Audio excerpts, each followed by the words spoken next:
Herzlich willkommen zu Alltag Deutsch Podcast. Hallo zusammen, schön, dass ihr heute wieder dabei seid. Genau, heute ist Tag 156 von unserem Programm. Und unser Thema heute ist wirklich super spannend. Es geht nämlich um emotionale Intelligenz. Richtig. Wir lernen heute 15 wichtige Wörter für den Alltag. Wörter, die uns wirklich helfen, unsere Gefühle besser zu verstehen. Und bevor wir richtig starten, ein kurzer Tipp für euch. Macht gerne Shadowing. Oh ja, das ist wichtig. Also hört gut zu und achtet auf Aussprache und Rhythmus. Genau, sprecht einfach leise mit und dann bleibt unbedingt bis zum Ende dran. Dort kommt nämlich unsere Mini-Story. Stimmt. In der Story kommen dann nochmal alle 15 Wörter vor. Also, lass uns anfangen. Warum sprechen wir heute über Gefühle am Arbeitsplatz? Tja, stell dir mal vor, du sitzt in einem Meeting. Die Luft brennt, jemand hat einen großen Fehler gemacht und du bist einfach nur wütend. Eine klassische Situation. Man spürt diese Hitze im Bauch. Genau. Aber wenn dir das genaue Wort für dein Gefühl fehlt, bist du diesem Gefühl sozusagen ausgeliefert. Du kannst es schwer kontrollieren. Absolut.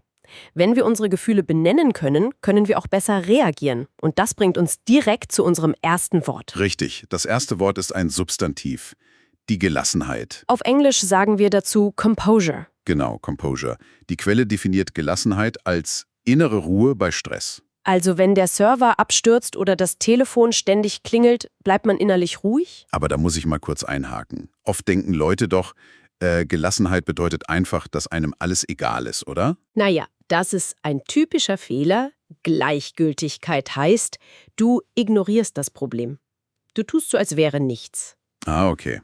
Und echte Gelassenheit? Echte Gelassenheit, also Composure, ist ein rein innerer Zustand.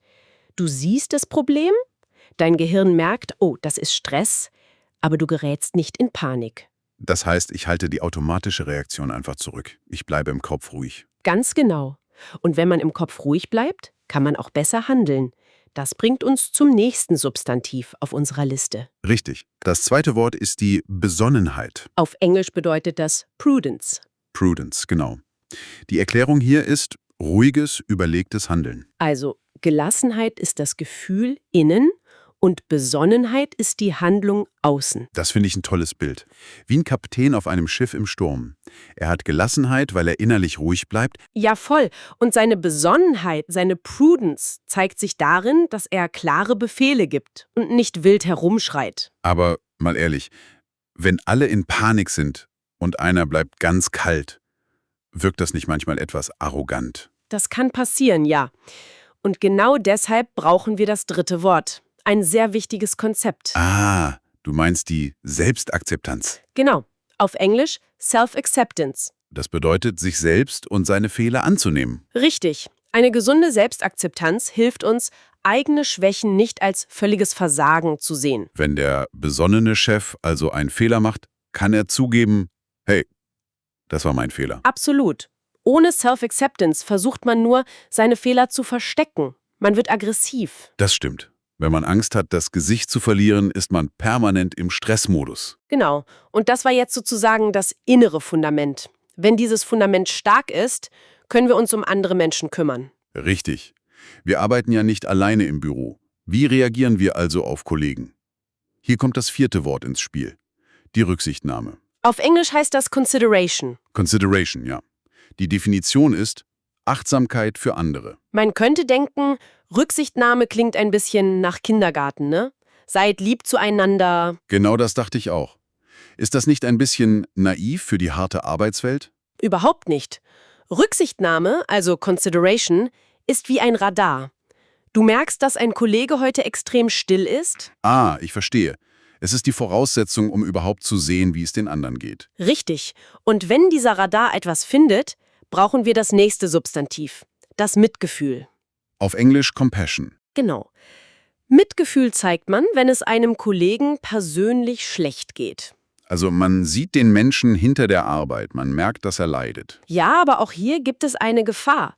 Wenn man zu viel Mitgefühl für eine Person hat und ihr immer die schwere Arbeit abnimmt, was passiert dann? Dann müssen die anderen Kollegen mehr arbeiten. Das ist natürlich nicht gut für das Team. Eben. Und deshalb brauchen wir direkt das nächste Wort als Balance, die Fairness. Auf Englisch ist das ganz einfach. Fairness. Genau, Fairness wird hier definiert als gerechtes Handeln. Das heißt, als Chefin muss ich abwägen. Ich habe Mitgefühl für dich, aber aus Fairness gegenüber dem Team musst du deine Aufgaben trotzdem machen. Ein echter Drahtseilakt. Man muss menschlich sein, aber eben auch gerecht. Und wie kommuniziere ich das dann? Dafür haben wir das 7. Wort, ein weiteres Substantiv, die Aufrichtigkeit. Auf Englisch Sincerity. Sincerity.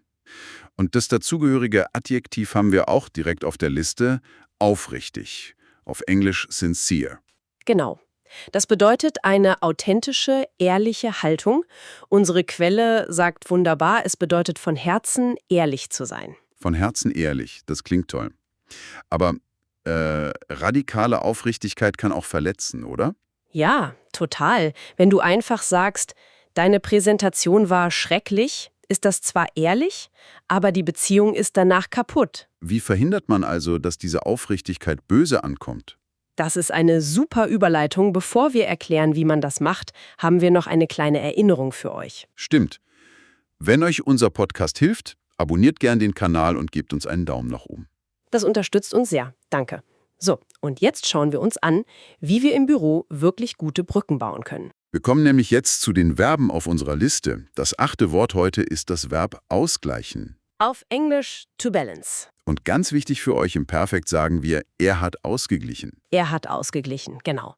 Das bedeutet, Spannungen zu mildern. Also wenn 2 Kollegen sich lautstark streiten, kann eine dritte Person den Streit beruhigen. Sie hat die Situation gut ausgeglichen. Man findet keinen faulen Kompromiss, sondern man nimmt die negative Energie aus dem Raum. Ganz genau. Und ein weiteres Werkzeug für ein gutes Klima ist unser 10. Wort, das Verb wertschätzen. Auf Englisch to appreciate. Und das Perfekt ist, sie hat wertgeschätzt. Sie hat wertgeschätzt. Das bedeutet schlicht, Leistung anzuerkennen. Aber wertschätzen ist nicht einfach nur Loben von oben herab, oder? Nein, überhaupt nicht. To appreciate geht viel tiefer. Es heißt, dass man wirklich sieht und respektiert, wie hart jemand gearbeitet hat. Ein einfaches gut gemacht reicht dann nicht. Man begegnet sich auf Augenhöhe. Richtig. Und wenn es doch mal kracht, brauchen wir mein absolutes Lieblingsverb auf dieser Liste, verstehen. Auf Englisch to understand. Im Perfekt sagen wir, er hat verstanden. Er hat verstanden. Die Definition hier ist Perspektive erfassen. Aber Moment mal, wenn ein Kollege einen riesigen Fehler macht und mir seine völlig verrückten Gründe nennt, wenn ich sage, ich habe dich verstanden, gebe ich ihm dann recht? Das ist ein großer Fehler, den viele machen. Nein, verstehen bedeutet nicht zustimmen. Ah, also ich erfasse nur seine Perspektive. Ich weiß, warum er das getan hat. Genau. Es ist wie eine Analyse. Du siehst dir den Bauplan von einem kaputten Haus an. Du verstehst, warum es kaputt ist. Aber das heißt nicht, dass ich den Bauplan gut finde. Richtig. Wenn man to understand wirklich anwendet, ist das der erste wichtigste Schritt für die Konfliktlösung. Wow, das ist wirklich eine wichtige Unterscheidung. Verstehen heißt nicht zustimmen. Genau. Und jetzt kommen wir zu der Frage von vorhin. Wie kommunizieren wir ehrlich, aber ohne zu verletzen? Dafür liefert unsere B1-Quelle 4 großartige Adjektive. Das erste ist unser 12. Wort, diplomatisch. Auf Englisch diplomatic. Das heißt, geschickt kommunizieren. Also wenn die Aufrichtigkeit die bittere Medizin ist, dann ist diplomatisch der Löffel Zucker, der hilft, die Medizin zu schlucken. Das ist ein tolles Bild. Eine diplomatische Person sagt die Kritik so, dass der andere sich nicht angegriffen fühlt. Er verliert nicht sein Gesicht. Aber um diplomatisch zu sein, muss ich erst mal wissen, was los ist. Dafür brauche ich Wort Nummer 13. Genau, das Adjektiv aufmerksam. Auf Englisch attentive. Attentive, die Erklärung hier ist konzentriert zuhören. Ja, und besonders auf die sogenannten Zwischentöne achten. Zwischentöne, da habe ich sofort das Bild von einem Tontechniker im Kopf. Oh, wie meinst du das? Stell dir vor, ein Kollege beschwert sich ganz laut über einen neuen Computerprozess. Alle hören nur den lauten Ärger, sie sind genervt. Das kennt man. Aber der aufmerksame Zuhörer, der hört die leise Basslinie darunter. Er hört, dass der Kollege eigentlich Angst hat, seinen Job zu verlieren. Sehr gut erklärt. Wer attentive ist, hört das eigentliche Problem, das gar nicht direkt ausgesprochen wurde. Genau. Und wenn wir das Problem kennen, können wir es lösen mit unserem 14. Wort. Das Adjektiv konstruktiv. Auf Englisch constructive. Das bedeutet lösungsorientiert. Für mich ist das absolute Gegenteil von destruktiv.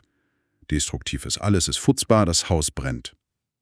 Und konstruktiv wäre dann? Konstruktiv ist, hier brennt es, holt den Feuerlöscher und morgen reparieren wir den Rauchmelder. Also immer nach vorne schauen. Sehr gut.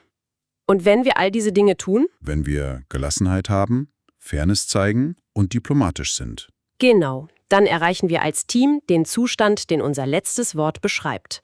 Wort Nummer 15. Das Adjektiv ausgeglichen. Auf Englisch balanced. Balanced. Die Quelle übersetzt das wunderschön mit emotional stabil. Ein ausgeglichenes Team arbeitet viel besser. Es ist wie ein guter Motor, der leise und stark läuft. Richtig. Und damit schließt sich der Kreis zu unserem ersten Wort. Aus der Gelassenheit des Einzelnen wird ein ausgeglichenes Team. Das ist wirklich faszinierend. Diese 15 Wörter sind wie ein kompletter Werkzeugkasten für den Büroalltag. Absolut. Und damit ihr seht, wie diese Werkzeuge im echten Leben funktionieren, haben wir jetzt etwas Besonderes für euch. Genau, versprochen ist versprochen. Hier ist unsere Mini-Story. Hört gut zu, hier kommen nochmal alle 15 Wörter vor. Tom und Anna arbeiten zusammen in einem Architekturbüro. Heute ist ein wirklich furchtbarer Tag. Oh ja. Ein wichtiger Kunde hat angerufen und war sehr wütend. Tom gerät sofort in Panik. Aber Anna zeigt große Gelassenheit. Anstatt zu schreien, handelt sie mit echter Besonnenheit. Tom hat leider wenig Selbstakzeptanz. Er macht sich selbst Vorwürfe und denkt, er ist ein schlechter Architekt. Anna sieht das und zeigt viel Mitgefühl. Sie nimmt Tom beiseite, denn sie hält Rücksichtnahme im Team für sehr wichtig. Sie achtet aber auch auf Fairness. Der Kunde wartet schließlich auf eine Antwort, die Arbeit muss also gemacht werden. Deshalb ist sie sehr aufrichtig zu Tom. Ihre Aufrichtigkeit hilft ihm, die Realität zu sehen. Sie sagt ihm sehr diplomatisch, dass sie den Fehler jetzt sofort korrigieren müssen. Tom ist erst defensiv, aber Anna ist aufmerksam. Sie merkt, dass Tom einfach nur Angst vor der Reaktion des Chefs hat. Sie sagt ihm, dass sie seine Angst verstehen kann.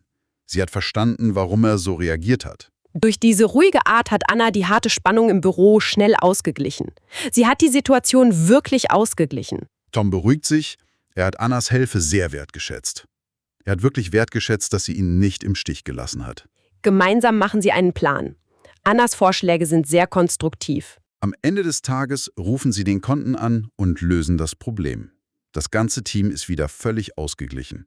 Ende der Geschichte. Toll, da waren wirklich alle Wörter drin. Ein perfektes Beispiel, wie man mit Kommunikation eine Krise meistert. Ja, und das zeigt, warum dieses Vokabular für euch so extrem wichtig ist. Genau. Ihr lernt nicht nur Wörter für einen B1-Test. Ihr lernt die Sprache, um Konflikte zu lösen und besser zusammenarbeiten. Wenn man die Wörter für Gefühle kennt, kann man seinen Alltag viel besser steuern. Und das bringt mich zu einem letzten, sehr spannenden Gedanken für euch heute. Oh, was hast du noch? Wenn wir in einer neuen Sprache, also hier auf Deutsch, spezifische Wörter für Emotionen lernen, verändert uns das dann vielleicht als Menschen? Werden wir durch das Deutschlernen am Ende vielleicht sogar emotional intelligenter? Das ist wirklich ein toller Gedanke. Darüber kann man wunderbar in aller Gelassenheit nachdenken. Richtig. Und jetzt seid ihr dran. Schreibt gerne mal eure eigenen Sätze mit diesen neuen Wörtern in die Kommentare. Wir lesen das sehr gerne und vergesst nicht, unseren Podcast zu abonnieren. Genau. Morgen sprechen wir über ein neues, spannendes Thema, nämlich digitale Arbeit. Das wird auch super interessant. Vielen Dank fürs Zuhören. Bis morgen bei Alltag Deutsch Podcast. Tschüss und einen schönen Tag noch. Tschüss, macht's gut.